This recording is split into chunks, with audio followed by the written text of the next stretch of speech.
Hello viewers, অচিন্তদার free coaching চ্যানেলে তোমাদের সকলকে স্বাগত জানাই। আজকের এই ভিডিওতে তোমরা যারা ক্যালকাটা ইউনিভার্সিটিতে বিএ হিস্ট্রি জেনারেল বা পাশে পড়ছো ফিফথ সেমিস্টারে, তোমাদের যে ডিএসসি A2 পেপারটি রয়েছে আধুনিক ইউরোপের ইতিহাস, এই পেপারটির একটি ইম্পর্টেন্ট 5 নম্বরের টিকা প্রশ্ন জোলভ্রাইন শুল্ক সংঘ, এই সম্পর্কে এই নোটটি তোমাদের সামনে তুলে ধরছি। দেখো, নোটটি তোমরা যেভাবে লিখবে, ইউরোপীয় সভ্যতার অন্যতম শ্রেষ্ঠ প্রতিনিধি হলো জার্মান সভ্যতা। জার্মান জাতি বাহুবলে, শৌর্যে এবং প্রতিভায় সমগ্র বিশ্বকে চমকিত করেছে। জার্মান জাতি প্রায় 200 বছর ধরে রাজনৈতিকভাবে বিভক্ত থাকার পর 19 শতকে ঐক্যবদ্ধ হয়। জার্মানির এই ঐক্য সাধনে জোলভ্রাইন শুল্ক সংঘ এক গুরুত্বপূর্ণ ভূমিকা পালন করেছিল। অর্থাৎ জার্মানির ঐক্য সাধনের একটি অংশ ছিল জোলভ্রাইন।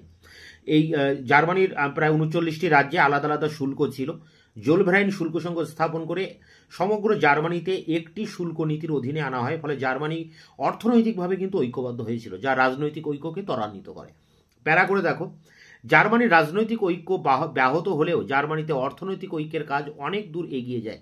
জার্মানিতে শিল্প বিপ্লব ধীরে ধীরে ঘটেছিল। অর্থনৈতিক ঐতিহাসিক নুট করস্টাডের মতে 1815 থেকে 1850 খ্রিস্টাব্দ পর্যন্ত জার্মানিতে শিল্প বিপ্লবের প্রাথমিক পর্যায়ে চলে। ইংল্যান্ডের অনুকরণে যন্ত্রপাতির দ্বারা শিল্প উৎপাদনের কাজ শুরু হয়। এই জন্য মাল চলাচল ও কাঁচামাল প্রভৃতির সরবরাহের জন্য জার্মানির বিভিন্ন রাজ্যের মধ্যে সহযোগিতার দরকার হয়। জার্মানি 39টি রাজ্যে বিভক্ত হয় এবং প্রতি রাজ্যে আলাদা আলাদা শুল্ক ব্যবস্থা থাকায় মাল চলাচলে বিঘ্ন দেখা দেয়। একমাত্র প্রাশিয়াতেই 67 রকমের শুল্ক ছিল। এমতাবস্থায় সমগ্র জার্মানিতে একটি সর্বজন গ্রাহ্য শুল্ক নীতি গ্রহণের দরকার দেখা দেয়। এই প্রয়োজন মেটাবার উদ্দেশ্যে প্রাশিয়ার নেতৃত্বে জোলভ্রাইন 1819 নামে এক শুল্ক সংঘ গঠিত হয়। প্রাশিয়ায় সর্বপ্রথম তার অন্তঃশুল্ক লোপ করে অন্য জার্মান রাজ্যগুলিকে পথ দেখায়। এই সঙ্গে প্রাশিয়া ঘোষণা করে যে জার্মানির অন্য রাজ্যের শুল্ক ও বাণিজ্য নীতির সঙ্গে সঙ্গতি রেখে প্রাশিয়া তার বাণিজ্য নীতি পরিচালনা করবে। প্যারা করে এটি শেষ প্যারা। প্রাশিয়া এই শুল্ক সংঘ গঠনে এতই উদারতা ও নিঃস্বার্থ ভাব দেখায় যে সে শীঘ্রই অন্য রাজ্যগুলির আস্থা অর্জনে সক্ষম হয়। প্রাশিয়া প্রথমে কয়েকটি প্রতিবেশী রাজ্যের সঙ্গে যৌথ শুল্ক চুক্তি সম্পাদন করলে উত্তর জার্মানির অধিকাংশ রাজ্য এই চুক্তির উপযোগিতা বুঝে তাতে যোগ দেয়। 1828 খ্রিস্টাব্দে উত্তর জার্মানির প্রায় সব কয়টি রাজ্য এই শুল্ক সঙ্গে অন্তর্ভুক্ত হয়। দক্ষিণের বাভেরিয়া প্রভৃতি রাজ্য কিছুকাল নিজেদের নেতৃত্বে দক্ষিণ জার্মানি রাজ্য নিয়ে শুল্ক সংঘ গঠন করে। প্রাশিয়ার ধৈর্য ও সহনশীলতার ফলে দক্ষিণের রাজ্যগুলির অবিশ্বাস দূর হয়।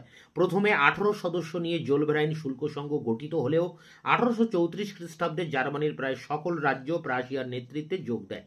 একমাত্র অস্ট্রিয়াকে এই শুল্ক সংঘের বাইরে রাখা হয়। প্রাশিয়ার নেতৃত্বে জার্মানির এই অর্থনৈতিক ঐক্য জার্মানির রাজনৈতিক ঐক্যের পথ প্রস্তুত করে।